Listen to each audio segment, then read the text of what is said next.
Hello everyone. In this video I will be talking about teaching, assessing, and testing listening comprehension. First, we need to examine the challenge of dealing with listening. First, we have that there's no observable, tangible process or product as opposed to speaking or writing, for example, because listening is a receptive skill, so everything is a mental process. So the greatest challenge for a teacher is to develop good tasks to assess students' comprehension and competence. Okay, let's look at the importance of listening. There seems to be a bias. Apparently, it's better to be a good speaker than a good listener. We normally ask, do you speak English? Should we ask, do you understand and speak English? Language is communication, and good communication entails both understanding and producing language. There are at least 4 broad categories or types of listening. There's intensive listening, responsive listening, selective listening, and extensive listening. So, what's intensive listening? It's when we focus on very particular aspects, and usually the recordings are very short. For example, pronunciation exercises are intensive listening. We focus on sounds, phonemes. In responsive listening, we listen and react. We listen and do something. Selective listening, we listen for specific details. We identify numbers, names, and so on. And there's extensive listening, in which we listen to extended recordings or videos. And our main intention is general understanding. Well, there are many reasons why listening is difficult. There's clustering, the way sounds are reduced or otherwise contracted. There's redundancy. There are some other reduced forms. Performance variables, like people speak differently depending on their accents and even their personal speaking style. There's colloquial language, rate of delivery. Some people are faster, some people are slower at speaking. Now we'll look at some general types of listening activities or items. We have this simple listening exercise or activity. It's called phoneme discrimination. By the way, this would be intensive listening. And that's the kind of task you may find in a listening course or in a pronunciation course or a pronunciation book or phonetics class. So we have very similar phonemes. You listen and just mark the one you hear. And in this case, we only have words, but we could have phrases or even complete sentences. We have stress and intonation exercises. Again, this would be intensive listening. Probably you would see something like this in a pronunciation course, a phonetics course. So we have this is what the students see, the written form, and they are supposed to mark the stressed words as they are pronounced in the recording or by the speaker. You could have checklists. So, for example, listen to some people talk about movies, check the aspect that they liked about each movie. Just simple listening activity. There's circling. See that there are various details and they are separated by slashes, so they have to circle some of them. See an important aspect here. Some of the answers have been given away as a guide for the students. Otherwise, they would feel lost. Okay, what am I supposed to do in this listening exercise? I'm not quite sure. So whenever you design a listening exercise, it's always a good idea to give away some of the answers so students know what they are supposed to do. We can have questions. In this case, just yes/no questions.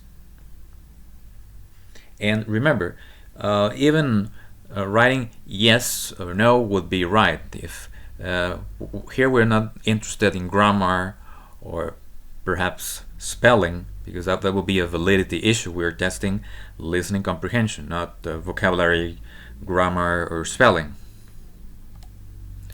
We can have information questions, and again, our interest is the answer. So students are not necessarily required to write a complete sentence. As long as they write the gist of the answer, the answer should be correct. We have picture cued exercises or items. For example, listen to a woman describing her new apartment. Put the words in the right place in each room. So we have here bedroom, living room, kitchen, and see there are some empty circles, and students are supposed to write down the missing words here as the speaker describes the distribution of elements in her place. We have another picture cued exercise here, and first you have to number the places in the order that they are mentioned, and also describe the means of transportation that the person used. Once more, see, a couple of answers are given away as a guide for the students. Okay, so they understand, okay, in this boxes I'm supposed to write numbers and just words in these lines. We have charts, and especially with charts, you should give away answers to students so they know what to do. If this were completely blank, it will be quite challenging for the students, and most of them would feel lost. So they just have to write down 4 missing answers, and still it's going to be challenging for some students, especially if they are beginners. Multiple choice, this is a very versatile item type. Just remember that the choices should be about the same length, so nothing stands out, and it really gets students to focus on the answers and pay attention. There's a listening close or fill in the blanks. So you have to listen and write down the missing words. Again, see, some answers are given away as a guide for the students.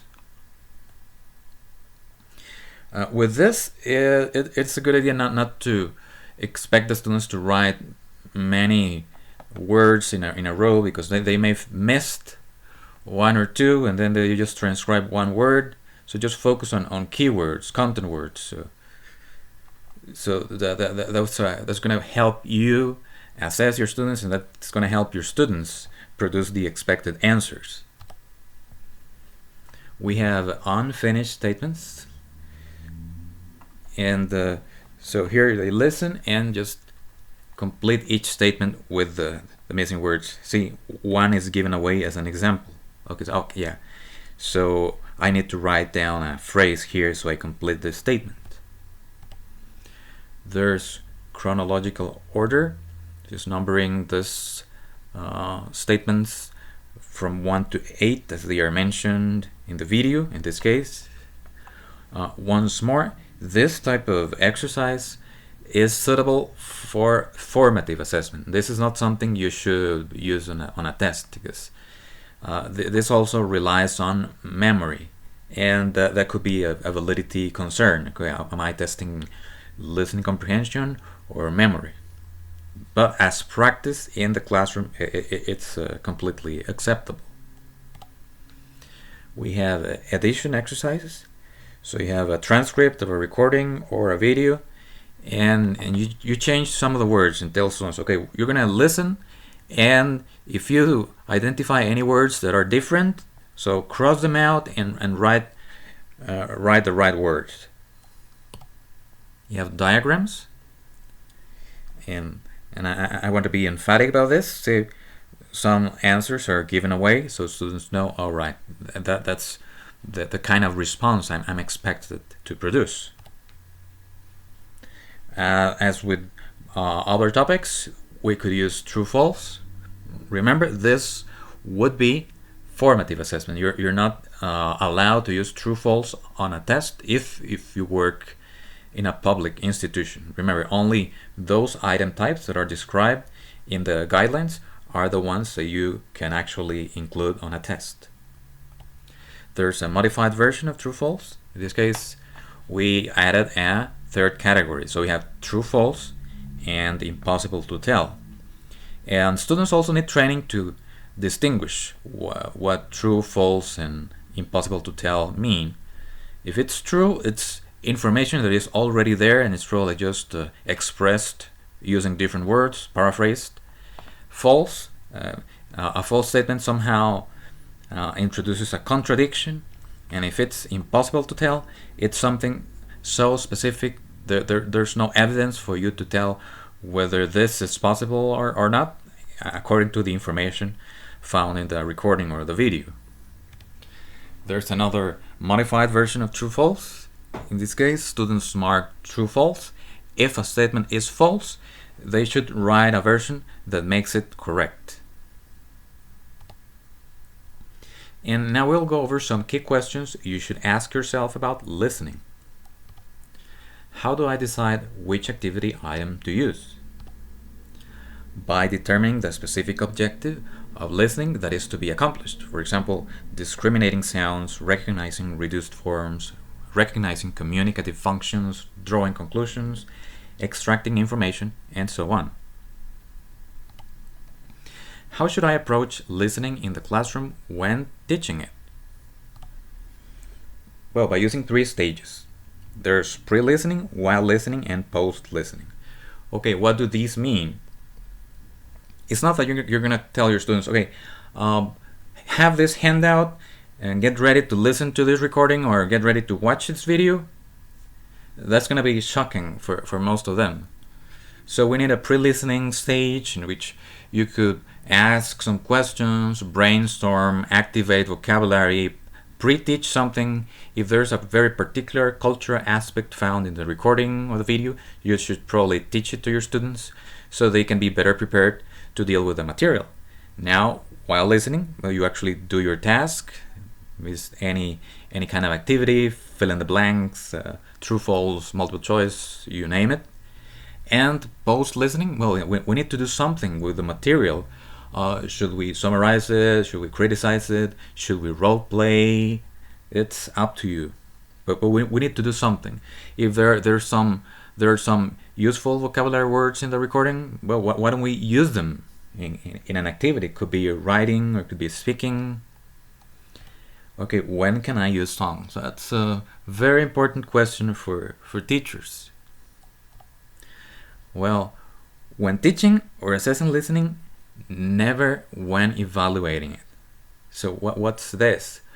Okay, usually beginner teachers bring songs and they use songs on tests. That could be very questionable because songs are different.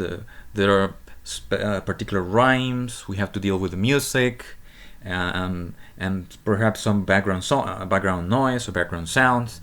So that poses additional challenges. So using songs on a test would not be valid. You're adding too many challenges at the same time. But if it's for classroom use, for formative assessment, for teaching purposes, you want to focus on grammar, pronunciation, that's more than welcome. Okay, how many times should I play a recording? Okay, experts recommend playing recordings 3 times at least. So 1 time for students to become familiar with the material, its structure, content. 2nd time, so they start writing down the answers, and a 3rd time just to make sure they double check their answers and can be more certain that they did a good job in the listening task. If you only play it once, it's probably not valid. We need to think of what happens in real life, and we ask people to repeat very often because we don't understand things right after listening to them. We need repetition. How long should recordings be? In this case, we need to have a minimalist approach. So less is more. So using long recordings on a test can be very, very frustrating for students. And long recordings can also be very boring in class. So when testing listening, recordings should ideally last around 3 minutes, and 3 minutes is already a long time. And when teaching listening, they could last 5 minutes or less. Because we remember, a test happens under controlled conditions. It's stressful for the students. So if we have a very long recording and we have students who are not very proficient, they're going to suffer. And we want to avoid that kind of suffering. We don't want them to be stressed out, because when they are stressed, they will probably fail. How can I tell a video would be useful in my class? When it has lots of visual clues that contribute to understanding, pictures, colors, gestures, or movement, even if there's redundance. If you have a video and it's just, for example, the news, and it's just someone in front of a camera that barely moves, probably it will be the same to use just an audio recording. The image is not really contributing any meaning. What kind of listening materials should I use? I would recommend a fair combination of generated and authentic materials. By generated, I mean those materials that come with a book. Those are recordings that have been created with artificial conditions in a recording studio. And authentic materials is anything that is not designed with a teaching purpose in mind, such as YouTube videos, the news, and so on. Well, what happens if I want to use a recording that is difficult? Well, if you cannot modify the recording, modify the task you want to use. If it's a challenging recording, so probably like information questions or writing a lot would not be recommended. So you may want to use multiple choice. So you make it more accessible for your students. Well, what technical considerations should I bear in mind? Well, equipment availability and conditions. You need to know, well, are you going to use your own equipment? Does your school provide teachers with equipment? There's troubleshooting. Sometimes you try everything at home and it works, but then you're using equipment from your school and everything fails. You should not feel disheartened. You need to develop your own way of dealing with the problems and find solutions. Infrastructure conditions. Sometimes you go to a school and the outlets are broken, or there's no electricity. Okay, so what do we do now? And acoustics. Sometimes you play a recording and the sound is perfect. Now your 40 students come in and the recording is barely audible. We need to remember that the bodies absorb sound, and also the acoustic conditions of the classroom could affect the way the recording is heard. You could be next to a busy street, or there could be a noisy teacher next door. So those are things that you need to deal with. You have digital formats. MP3 is a standard format, but its quality is highly variable. So you need to know if the MP3 is a good quality, and the only way to do that is to try it in class. You play it and go to the back of the classroom and see if the quality is good, if it is clear enough. And there's recording edition. Now a language teacher should be familiar with software that allows him or her to edit audio materials. And here are our references. I hope this material is helpful.